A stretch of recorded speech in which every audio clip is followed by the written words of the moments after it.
For the new people a lot of new people who want to know what this is and why it's happening. Can you give us an introduction? Yeah, again, the term geoengineering, aka chemtrails, the layman's term for what we see happening in the skies, but this is weather modification on a global scale. In fact, these programs are so large and so all-encompassing that all other weather modification programs that go on a smaller regional basis are virtually, they're negated by the scope and scale of the global geoengineering programs. And these programs involve a number of aspects. You have the saturation of the atmosphere with various chemical and metal particulates. And there appear to be various purposes and objectives with this saturation. In conjunction with the saturation, which ionizes the atmosphere, it makes the atmosphere more conductive, we have the HAARP facilities, High Frequency Active Auroral Research Program. These are ionosphere heaters. Many have heard of the HAARP facilities. There's not just one or two or three. We believe there's at least 18 around the globe, possibly with 3 more being built in Antarctica right now. And once the atmosphere is saturated with these particulates, and then you add the ionosphere heaters, the entire weather system globally is virtually being thwarted. There is no natural weather at this point, and we really don't know what sort of climate conditions we would have necessarily if these programs were brought to a halt, and they desperately need to be brought to a halt because the saturation of the atmosphere is thwarting the hydrological cycle. It's totally disrupting the rain cycle. Again, we have the artificially nucleated snowstorms, which I just mentioned. You can't go from 100 degrees to snow in one day without a whole lot of help. This includes jet stream manipulation with the HAARP facilities, and we are not guessing at this. We have monitoring sources for this signal, and we can see where the signal is most intense, and that's what steers the jet stream. So then you add artificial ice nucleation, which is a chemical nucleation process. They can turn what should have been rain into snow and drop the temperatures of these storm systems by this artificial chemical nucleation. This isn't sci-fi. This is hard science fact. The weather disseminating agencies are trying desperately their task, and they're all owned at the very top, it appears, by the Rothschilds and or other parts of the global elite complex. Rothschilds in particular are ownership of Weather Channel, Weather Central, Weather Underground. And it was imperative that they own these agencies, otherwise there would be great discrepancy in trying to explain away these events.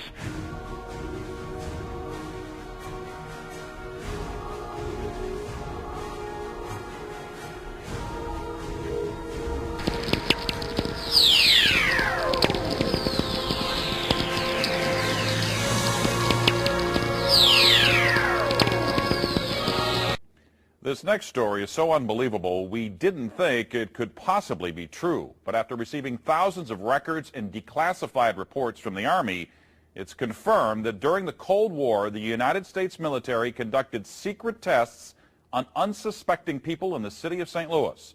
A local sociologist will make her findings public tomorrow, but she spoke first to the I-Team's Lisa Zigman. Lisa Martino-Taylor's life work has been to uncover details of the Army's ultra-secret military experiments carried out in St. Louis and other cities during the 1950s and 60s. This study was secretive for a reason. They didn't have volunteers stepping up and saying, yeah, I'll breathe zinc cadmium sulfide with radioactive particles. And secrecy, clearly they went to great lengths to deceive people. By making hundreds of Freedom of Information Act requests, she uncovered once classified documents that confirmed the spraying of zinc cadmium sulfide. The greatest concentration of this compound was sprayed near the Pruitt-Igoe housing complex just south of downtown St. Louis. It was home to 10,000 low-income people, and an estimated 70% were under the age of 12. Martino-Taylor claims they all unknowingly inhaled this compound morning, noon, and night so the government could measure its effects on their lungs. So this is in violation of all medical ethics, all international codes, and the military's own policy at that time.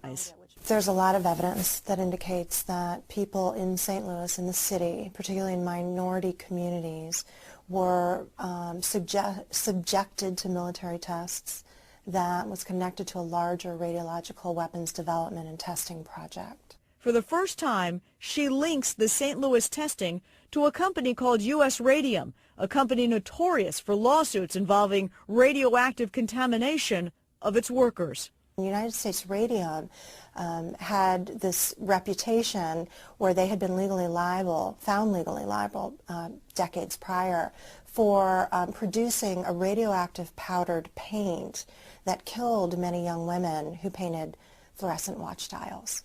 While the Army admits it added a fluorescent substance to the zinc-cadmium compound, details of whether it was radioactive remain secret.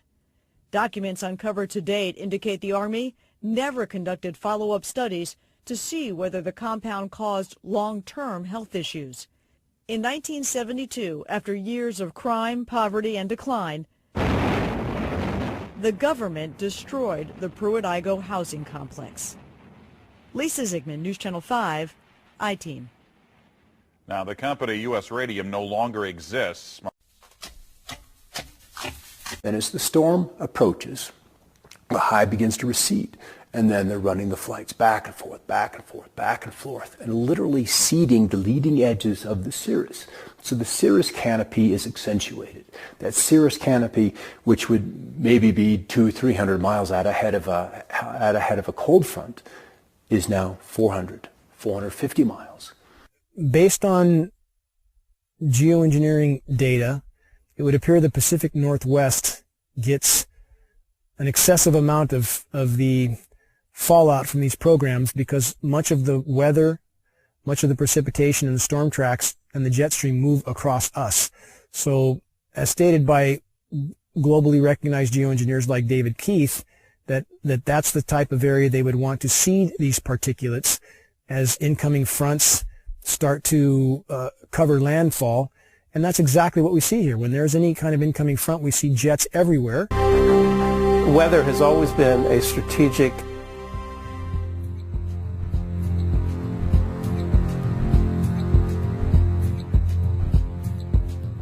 desire to control by the generals, whether it was Napoleon marching towards Moscow or Hitler in his Russian campaign, or our own Pacific Fleet trying to understand typhoons and use them for our strategic advantage. War and weather are very closely connected, and they've been connected ever since about 1812 or so, maybe earlier than that.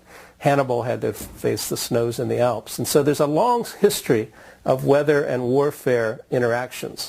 Environmental manipulation is like the ultimate method of covert warfare, because you can literally shut down food production. You can create a situation where the people within a country revolt against their own government, and you're invited in to mop up the mess. The issue of owning the weather by 2025, it's just a military publication. We've quoted it as far back as, I think, 94, 95 even. But you go back to these earlier reports and you look at sort of what was the objective, and the objective is exactly that: control the battlefield environment. Environmental factors give you an absolute advantage. If you can weaken your adversary before you have to fire the first bullet, maybe you even win the war.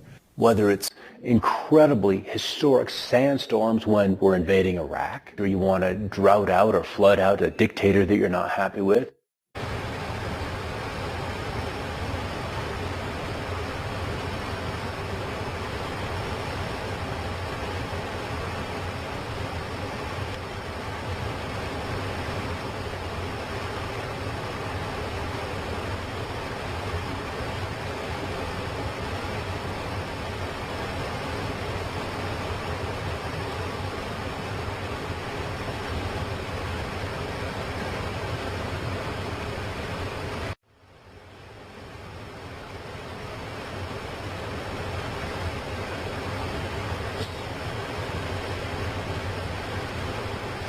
See him spraying that chemtrail?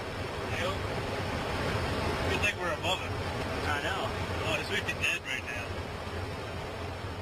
now. It just looks like classic geoengineering to me. Obviously, man-made structures in those cloud formations, probably the dispersion of chemicals, rendering a temperature changing HAARP-induced situation. Right there is what my guess would be.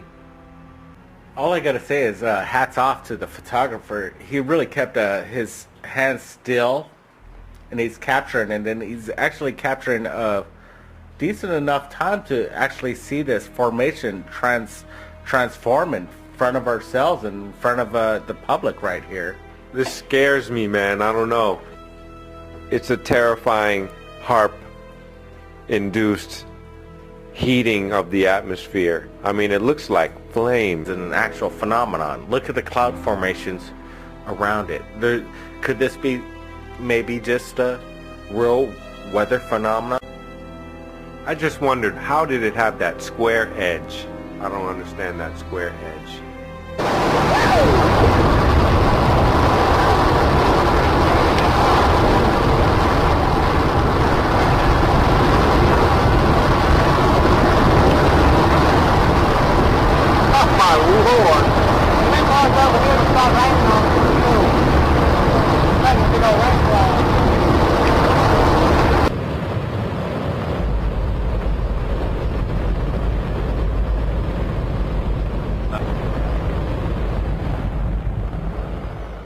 Now, the most amazing thing is that that cloud up there, which was generated by the engine, is just a mixture of hydrogen and oxygen. It's water vapor.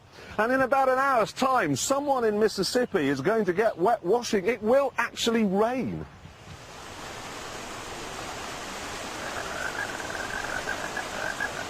I told you, it's raining! That's unbelievable! Oh. NASA's playing God. It's making its own weather.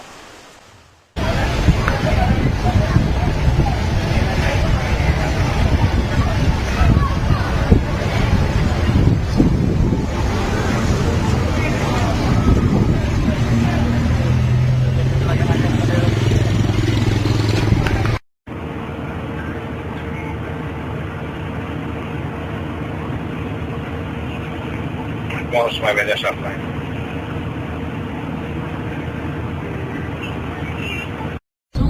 Европейскими центральными банками, которые в 2008-2009 годах реализовали лишь 155 тонн металла при квоте в 500 тонн. С начала года золото подорожало уже на 18%, а с сентября прошлого.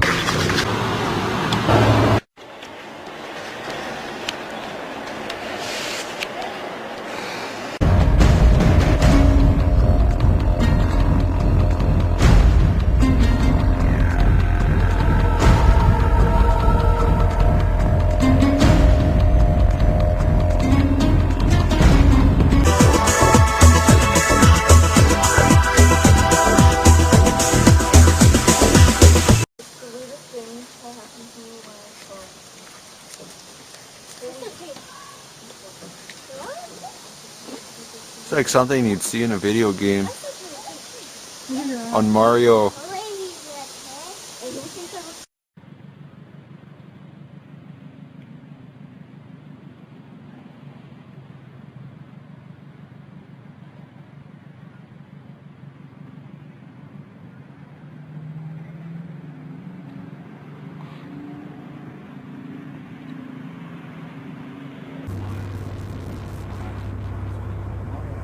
There we go. I got it.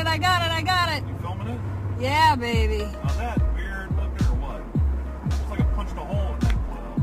It looks like a tornado is coming down on the side. Of course, the expressway is so bouncy.